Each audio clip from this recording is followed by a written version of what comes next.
Loss is difficult for any family to deal with, but the loss of a child, that pain, these parents say, is something that will never fade away.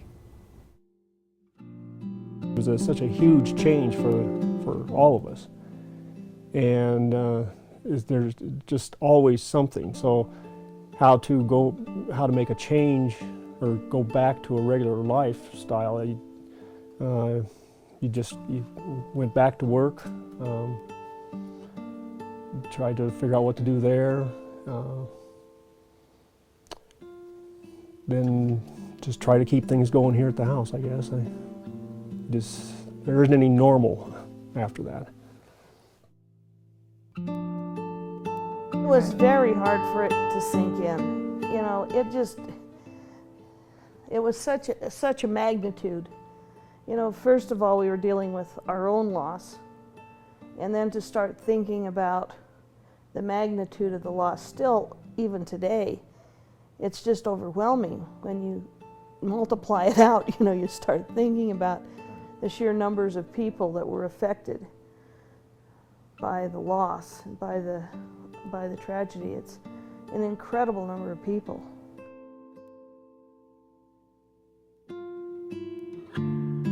When I had to make a decision about going on, trying to get through the days, raising other children and helping my husband. So I had to get that strength and that support from the Lord, and just to be able to get up out of bed in the mornings. A lot of whys. A lot of whys. Why did it have to happen? Why is he here? Why is this going on? Why do I have to put together an obituary? Why do I have to go to a funeral? Why do I have to do the things that I did and go through the motions that I did? Some found the most ordinary things painful reminders of their loss. You're driving down the street and see a street sign and just the words on it make you remember him. So.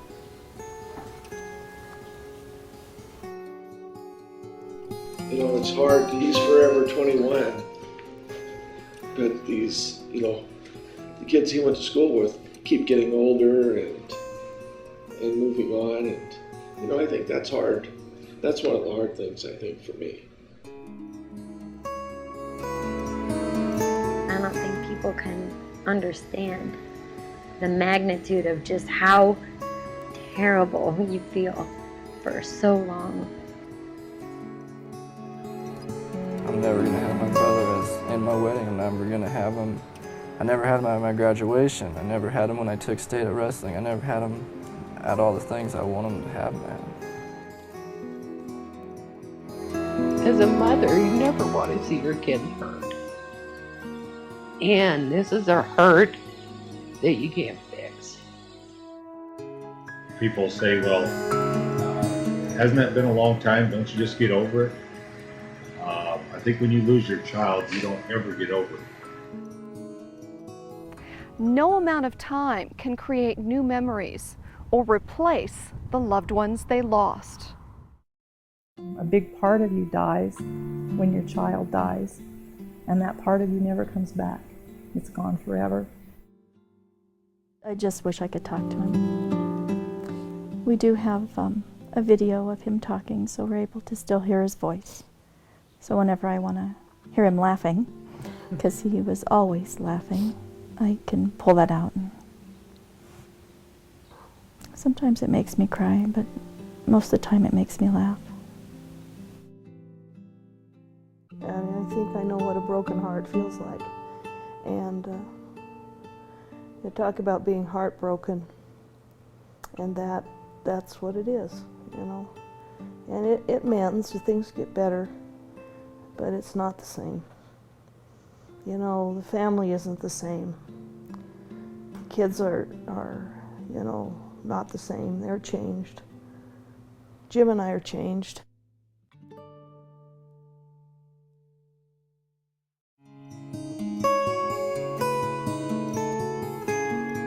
Eight young men were killed by a drunken driver that morning.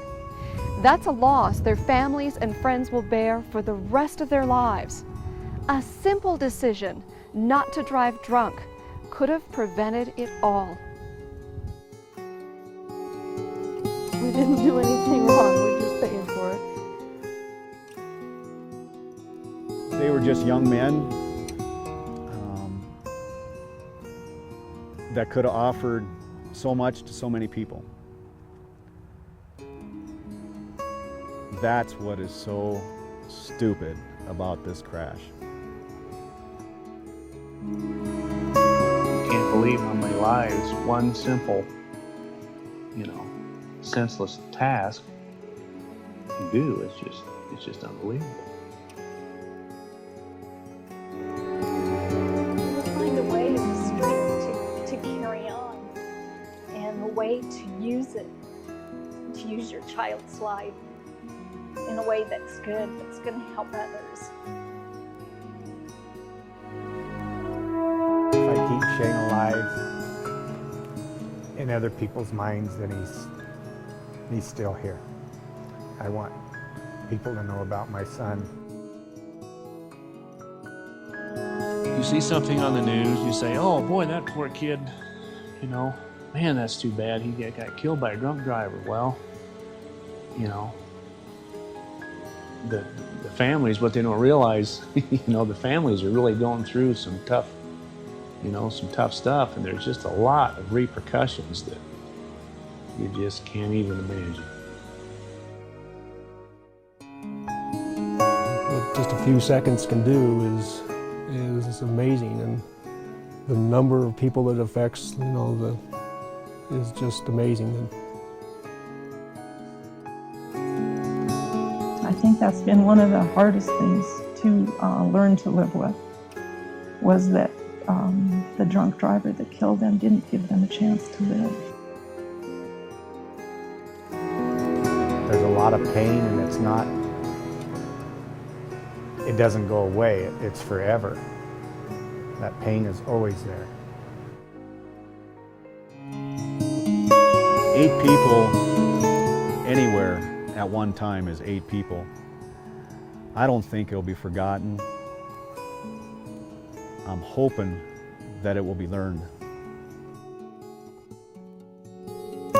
Throughout this whole process, the one person that's living, the one name that people can remember is Clint. They know Clint Haskins. It's harder to remember a list of 8. And I want people to remember all 8 of these kids. I want them to know who they were and what we lost. One wrong decision, 8 lives cut short. Remember the UW8 when it's your decision to make. Don't drink and drive.